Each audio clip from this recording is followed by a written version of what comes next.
Welcome back. It's your host, Gabe Morales. I spent a couple of weeks in Arizona when I was in the Marine Corps, where my good friend Danny Ramirez was from, and he schooled me about La Onda de Phoenix. I had a 73 Monte Carlo lowrider at the time, and Danny had a 74 Monte when we were stationed at 29 Palms. I visited Arizona a few times after that, including the Big Dance Club in the mid 1980s. I think it was called Graham Central Station, but I'm not sure. Maybe some of you old school vets remember the place I'm talking about. It was huge, probably could fit a couple thousand people. And I also taught at the very first Arizona Gang Investigators Conference with such individuals as Tony Moreno, the real Pac-Man from the movie Colors, Frank Paco Marcel, who was the main security threat group coordinator at the Maricopa County Jail, Brian Perry, who was the number one guy overseeing prison gang investigators in the California Department of Corrections, Chuck Scoville, who was president of the Arizona Gang Investigators Association at that time, and also was president later on of the International Outlaw Motorcycle Association, and Ken Lucas, who I learned a lot about Arizona prison gangs from. While I was in Arizona on various occasions, I toured some of the local Phoenix hoods, which are scattered throughout the city and also be covering other parts of the state. As many of you know, I did a previous video on the Arizona Mexican Mafia, which I received mostly positive feedback. This time I'd like to cover street gangs in Arizona. But first, a little history lesson. Arizona is more than just tumbleweeds and cactus in the Grand Canyon, or a place where illegals flow across the border. Tombstone, Arizona was one of the last frontier towns in the old American West. Outlaws from all parts of the western U.S. moved to the aptly named Tombstone for all the men who met their deaths there. The town had boomed from about 100 miners living in tents and shacks in mid-1877 to more than 7,000 people by the end of December 1979, when the Earp brothers, Virgil, Wyatt, and Morgan, arrived in town. Virgil Earp had been appointed Deputy U.S. Marshal for Eastern Pima County in the Prescott Valley, Arizona area, where my old mentor, Robert Mokel Morrell, retired to more than 100 years later. And Virgil Earp was directed to relocate to Tombstone to concentrate on suppressing illegal activities there. He arrived with his brothers Wyatt and Morgan. Wyatt was appointed as a Pima County deputy sheriff from June of 1880 until November that year, and Virgil Earp was hired as Tombstone's city marshal in June 1981. And they, along with Morgan and Doc Holliday, will be involved in the infamous gunfight on October 26, 1881, at the OK Corral, when local cowboy outlaws confronted them, and 3 outlaws were killed in the subsequent shootout. Other outlaws were later accused of trying to kill Virgil Earp and assassinated Morgan Earp. Wyatt Earp's posse killed 4 more outlaw cowboys who they tracked down after they were identified as taking part in the attacks on his brothers. Hollywood made this incident and others like it in the Wild Wild West famous. But it was not just cowboys. There were also the Indians.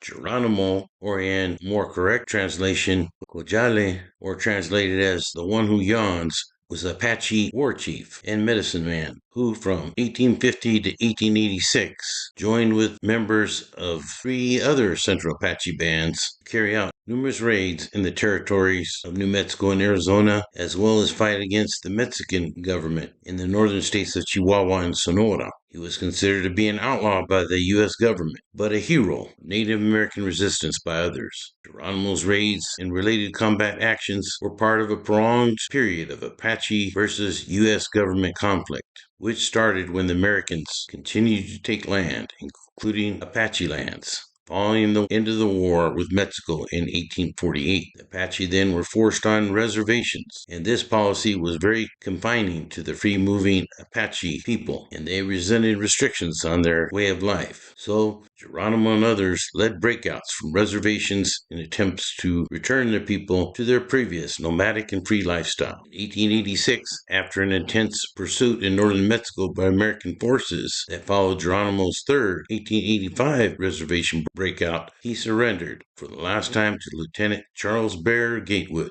While holding him as a prisoner, the United States capitalized on Geronimo's fame by displaying him at various parades, fairs, and exhibitions like some kind of zoo animal. Geronimo died at Fort Sill Hospital in 1909, still being held as a prisoner of war. Agustin Chacon, nicknamed El Peludo, or the Hairy One, was a Mexican outlaw and folk hero, active in the Arizona Territory along the U.S.-Mexico border at the end of the 19th century into the early 20th century. For years, Chacon led a gang which primarily operated as horse thieves and cattle rustlers. They hid out in the Sierra Madres of Sonora, but routinely crossed into Arizona to commit crimes and sell stolen property and livestock. Though a self-proclaimed bad man, Chacon was well liked by many, in particular Mexican Americans who lived in Arizona when it was part of Mexico, who treated him as a Robin Hood character rather than what the press called bandidos. He was considered to be extremely dangerous, escaped from jail a couple of times, and is said to have killed about 30 people in his life before being captured and hanged in 1902. Early 1900s, the outlaw cowboys and bandidos and off-reservation Indian warriors had greatly disappeared from the scene, but Arizona continued to have crime, especially in areas often referred to as Mexican barrios. It wasn't like you were in a gang, you were from our neighborhood, said Phoenix Police Sergeant Paul Ferrero at the time, who was a member of Phoenix PD's Street Gang Enforcement Unit. There were certain neighborhoods you knew you had no business going there. You wouldn't go. Like I first started off in this video, there were plenty of outlaws in Arizona in the 1800s, and some Phoenix street gangs may date back as far as the early 1900s. But today's modern gangs were first identified as forming during the late 1970s through 1980s crack cocaine epidemic. Bloods and Crips migrated from California around the late 1980s and early 90s.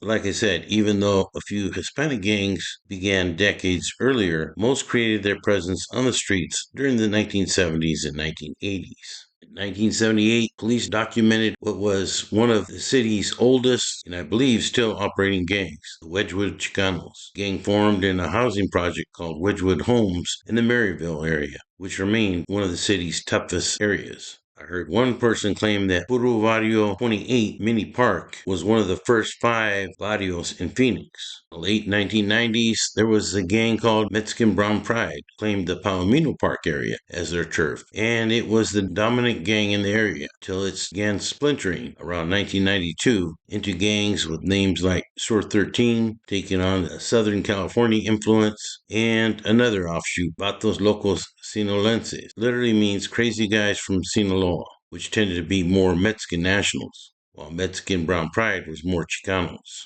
There were Mexican national gangs, who were mostly offshoots of Wetback Power, a gang that has been traced to the mid-1980s in a neighborhood between 7th and 20th Streets and Van Buren to McDowell, which had a heavy Mexican national population. I've been told by some of my gang expert associates that the first Wetback Power clique was 8th Street, and that other cliques evolved from them. When members of this group entered Arizona Department of Corrections, they were courted by the Border Brothers security threat group and were considered very close associates. It even was not unusual to see members of the Border Brothers displaying Wetback Power tattoos. However, I believe there is mostly separation now, as they are 2 distinct groups. By the mid-1990s, sub-cliques of Wetback Power had spread all over the greater Phoenix area to cities like Chandler, Mesa, and Scottsdale. Wetback Power, or the Doble Gang, is still very big on the west side and can be seen in other parts of Phoenix, in other parts of Arizona, even be found in the city of Everett, Washington, located in Snohomish County,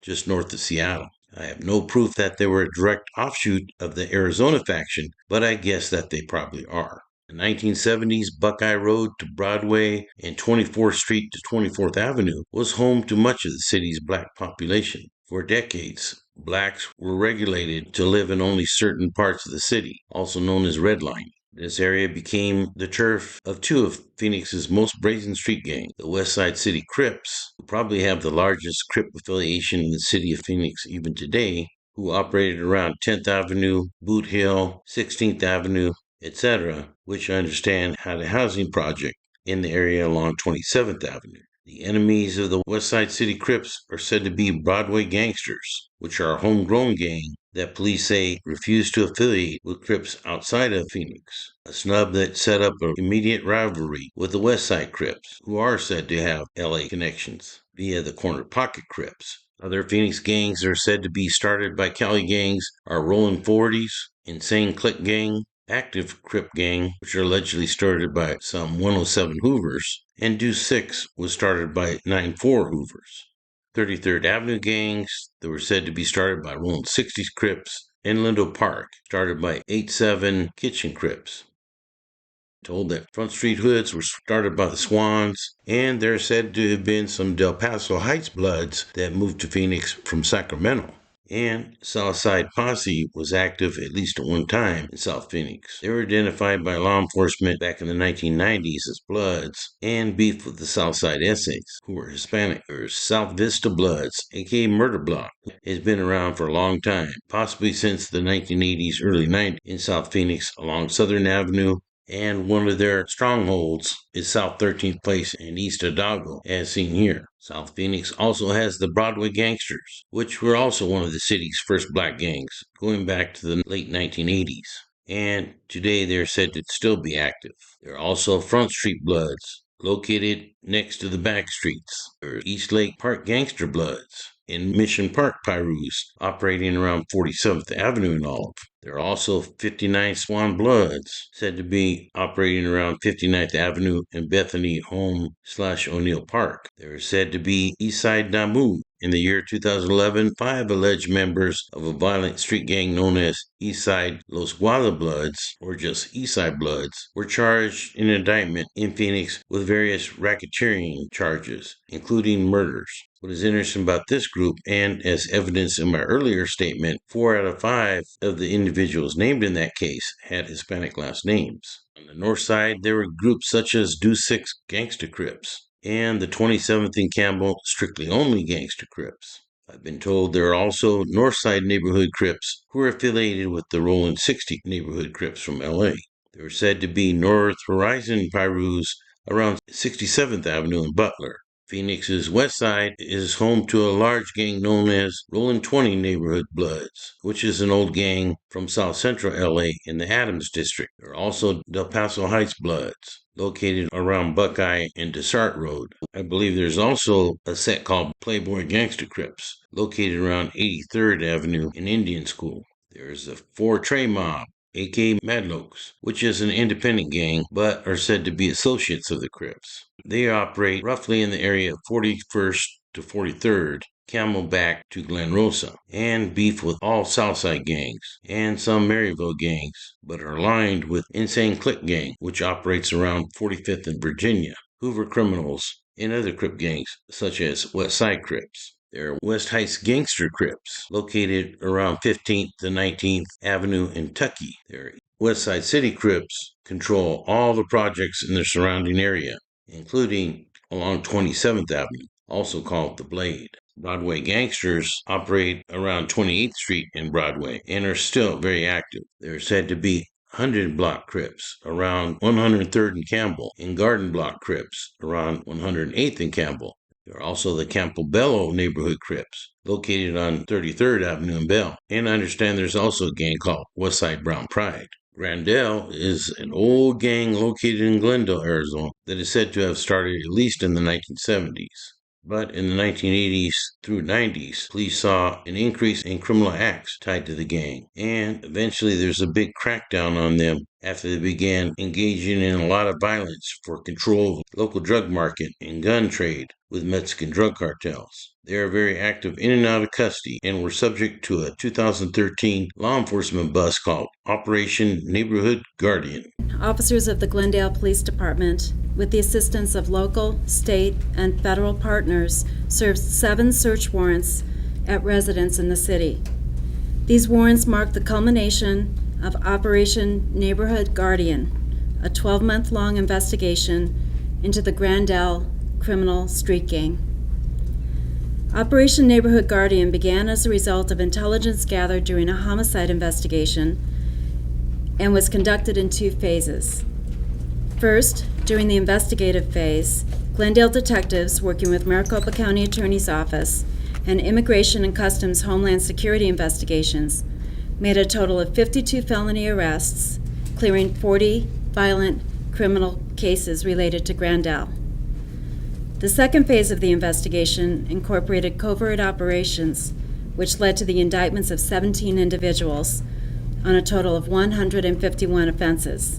In Avondale, located just west of Phoenix, there are the Dodge City criminals, who were allegedly started by 7'4" and 8 Trey Hoovers from Seattle in the early 2000s. I'd really like to know who, because I know most of the older Hoovers from Seattle. Dodge City Crips are said to stretch from Western Avenue to Lower Buckeye Road and from Central Avenue to the Agua Fria Canal. I've been told that Dodge City criminals are not Crips, and that they were purple and black in memory of one of their deceased homeboys. Supposedly, there are some Del Paso Heights Bloods from Sacktown in the Dodge City area, and some call it Deuce 3 Gangsta Bloods. There are also a few Norteños in Arizona, such as the United Norteño Gang of Avondale, located around 41st and Madden. And while I mentioned in the Arizona prison gangs video, there are some direct connections with the Arizona Mexican Mafia to the California Mexican Mafia, there are also an occasional direct connection to the Nuestra Familia prison gang, which controls all the Norteño gangs in Northern California. And I am aware of at least one former Northern Structure member who is currently in custody in the Arizona jail.